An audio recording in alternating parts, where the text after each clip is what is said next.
Hello and welcome. এখন আমরা in silico analysis to explore deleterious missense SNPs of a human gene এর complete workflow এর স্টেপগুলো নিয়ে বিস্তারিত আলোচনা করব। আমরা প্রিভিয়াসলি এই স্টেপ পর্যন্ত আলোচনা করেছি। এর পরের স্টেপ হলো preparing input formats or files for different servers. মানে পরবর্তী স্টেপের জন্য আমাদের ইনপুট ফাইল ক্রিয়েট করতে হবে for the selected SNPs from previous step or filter 2। এর পরবর্তী স্টেপ হলো prediction of functional consequences or effects of missense SNPs using structure based methods.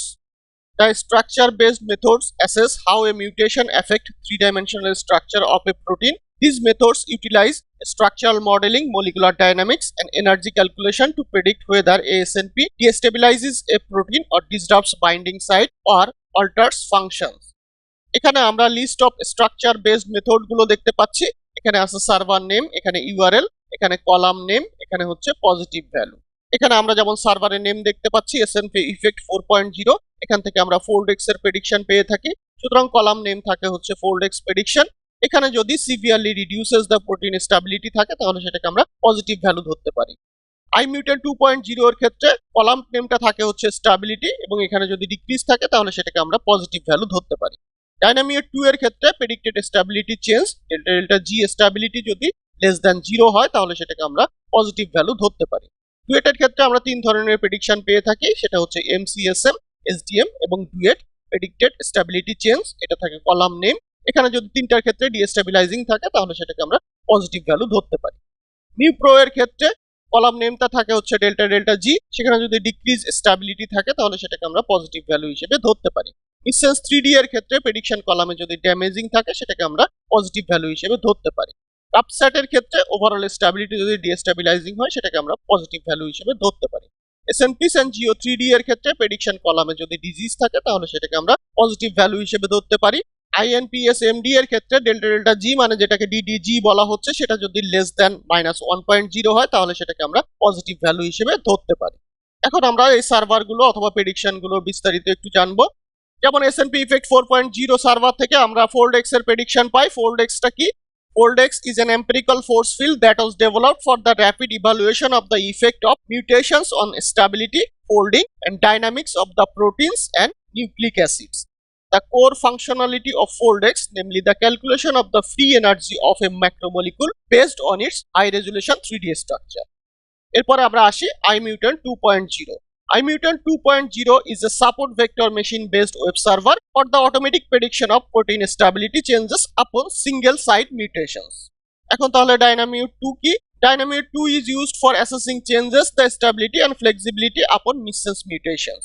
It integrates graph-based signatures along with normal mode dynamics to generate a consensus prediction of the impact of mutation on protein stability. এরপর আমরা আসি ডুয়েটে। Duet থেকে আমরা তিন ধরনের prediction পেয়ে থাকি, যেমন এমসিএসএম, এসডিএম এবং DUET. MCSM is used for predicting the effect of mutations in proteins using graph base signatures, আর SDM is used for predicting the effects of mutation on protein stability. তাহলে DUET সার্ভারটা কি? DUET is a server for predicting effects of mutation on protein stability via an integrated computational approach.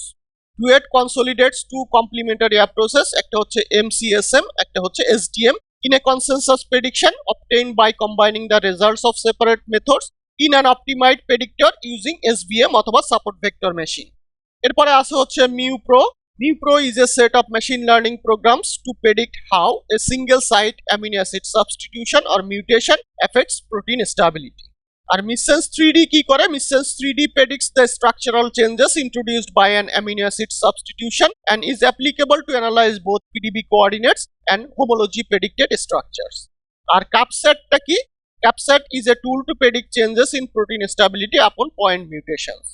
The prediction model uses amino acid atom potential and torsion angle distribution to assess amino acid environment of the mutation site. এরপর হচ্ছে SNPs and Geo 3D.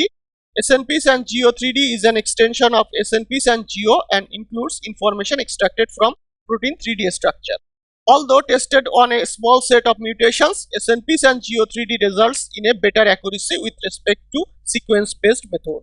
SNPs and Geo 3D has been optimized to predict if a given single point mutation can be classified as disease associated or neutral.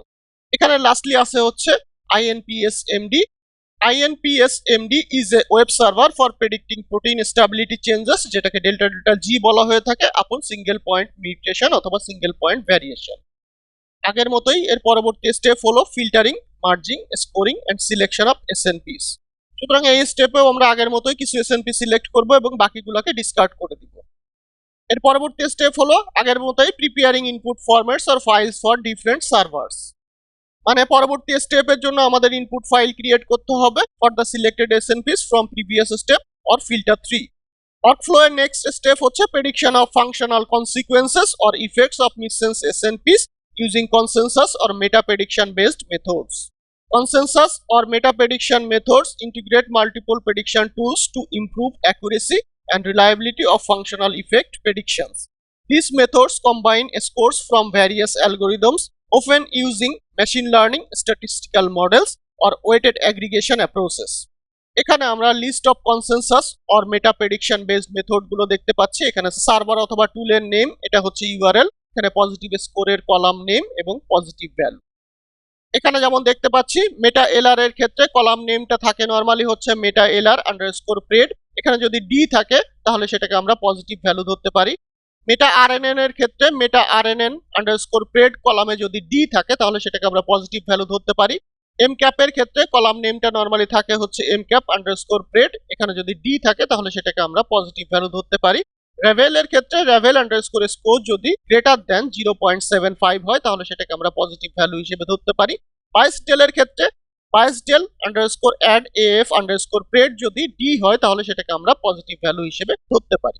Predict S&P 2 এর ক্ষেত্রে predict S&P 2 কলামে যদি ডেলিটেরিয়াস থাকে তাহলে সেটাকে আমরা positive value ধরতে পারি। প্রেডিক্ট এসএনপি 1 এর ক্ষেত্রে প্রেডিক্ট এসএনপি প্রেডিকশন কলামে যদি ডেলিটেরিয়াস থাকে সেটাকে আমরা পজিটিভ ভ্যালু হিসেবে ধরতে পারি। এখন আমরা সার্ভারগুলোর বিস্তারিত একটু জানি। মেটা এলআরটা কি? Meta LR is an ensemble based prediction algorithm developed by integrating 10 component scores. এরপরে মেটা আরএনএন টা কি?